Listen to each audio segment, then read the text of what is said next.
Assalamualaikum warahmatullahi wabarakatuh. Perkenalkan, saya Anissa Sarifah, NIM 1930 105002 dari kelas Tadris Matematika MA. Pada kesempatan kali ini, saya akan membahas tentang sifat keterurutan dari bilangan real, yaitu membuktikan teorema 2.2.4 dan 2.2.5.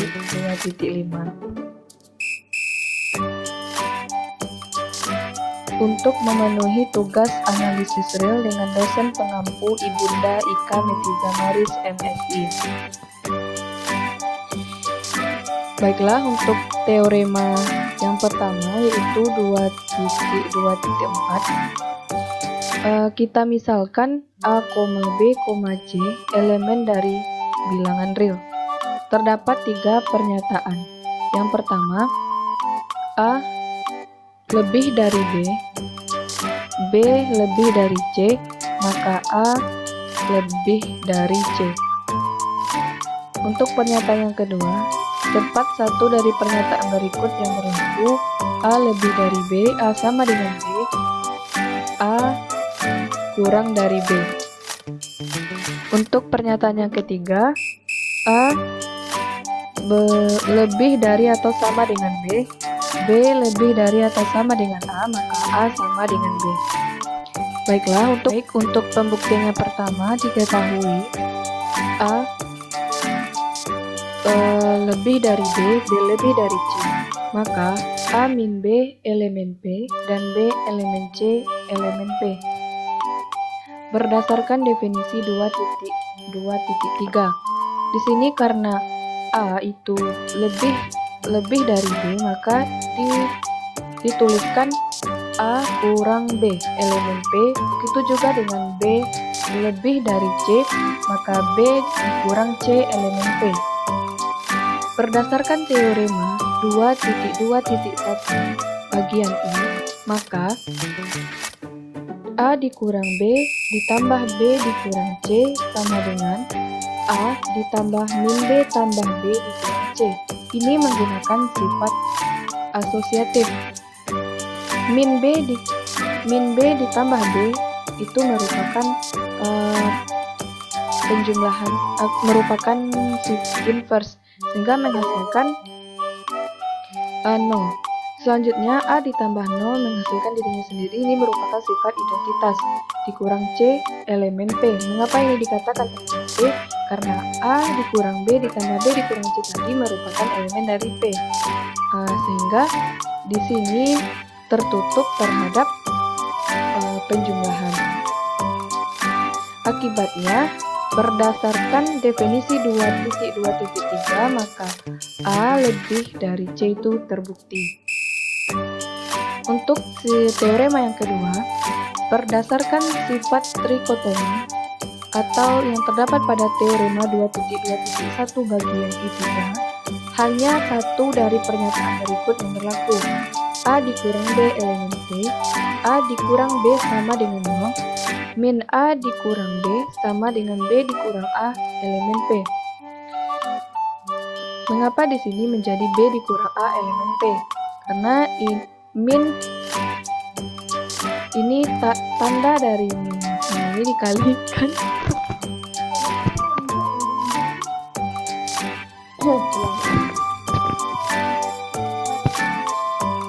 untuk pernyataan yang kedua, berdasarkan sifat trikotomi teorema 2.2.1 bagian 3, hanya satu dari pernyataan berikut yang berlaku. A min B elemen P, A kurang B sama dengan min A dikurang B sama dengan min B min A. Untuk pernyataan yang kedua, berdasarkan sifat trikotomi teorema 2.2.1 bagian 3, hanya satu dari pernyataan berikut yang berlaku. A dikurang B elemen P, A dikurang B sama dengan 0, min A dikurang B sama dengan B dikurang A elemen P. Akibatnya, menurut definisi 2.2.3, akan berlaku salah satu dari pernyataan berikut. A lebih dari B. A sama dengan B dan A kurang dari B. Untuk pernyataan yang ketiga, kita menggunakan pembuktian kontradiksi. Misalkan, A tidak sama dengan B, maka A dikurang B juga tidak sama dengan 0. Apabila A itu sama dengan 0, maka menghasilkan 0, begitu juga dengan B. Sehingga A dan B ini tidak boleh sama dengan 0. Sehingga berdasarkan teorema 2.2.4 bagian B, haruslah berlaku A dikurang B elemen P atau B dikurang A elemen P. Ini juga disebut dengan sifat trikotomi, yaitu A lebih dari B atau A kurang dari B.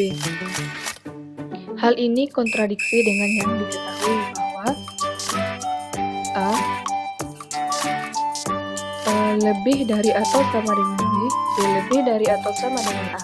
Jadi haruslah A sama dengan B. Selanjutnya untuk teorema 2.2.5, di sini kita memiliki 3 pernyataan. Yang pertama, A elemen real, di mana A tidak sama dengan 0, maka A kuadrat besar dari 0. Untuk yang pernyataan kedua, 1 besar dari 0. Untuk pernyataan yang ketiga, N elemen bilangan asli, maka N besar dari 0.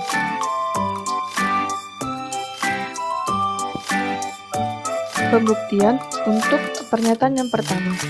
Berdasarkan sifat trikotomi, jika A tidak sama dengan 0, maka berlaku salah satu A elemen P atau min A elemen P. Jika A elemen P, maka menurut sifat 2.21 bagian titik 2 berlaku A kali A sama dengan A kuadrat elemen P. Sama halnya dengan jika min A elemen P, maka menurut sifat 2.2.1 bagian 2i diperoleh min A kali min A sama dengan A kuadrat elemen P. Selanjutnya, berdasarkan sifat 2.2.1 bagian 2i diperoleh min A kali min A sama dengan, di sini untuk min itu bernilai min 1 dikali A dan min 1 juga dikali A. Sehingga kalau min 1 dikali min 1 menghasilkan 1, A dikali A menjadi A kuadrat, 1 dikali A kuadrat sama dengan A kuadrat. Akibatnya, A kuadrat elemen P. Jadi, jika A tidak sama dengan 0, maka berlaku A kuadrat besar dari 0. Untuk pernyataan yang kedua, ambil A sama dengan 1 pada A, sehingga A kuadrat sama dengan 1 elemen P.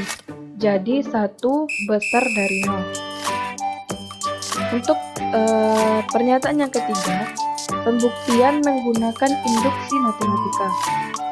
Untuk yang pembuktian pertama, kita akan membuktikan bahwa N itu adalah sama dengan 1. Misalkan Pn pernyataan N elemen dari bilangan asli, maka N besar dari 0.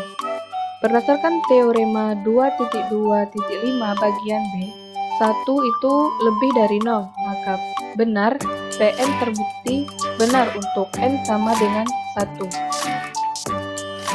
Sedangkan untuk pembuktian yang kedua, untuk PK itu benar, yaitu K besar dari 0. Akan dibuktikan untuk P, K tambah 1 juga benar, yaitu K tambah 1 besar dari 0.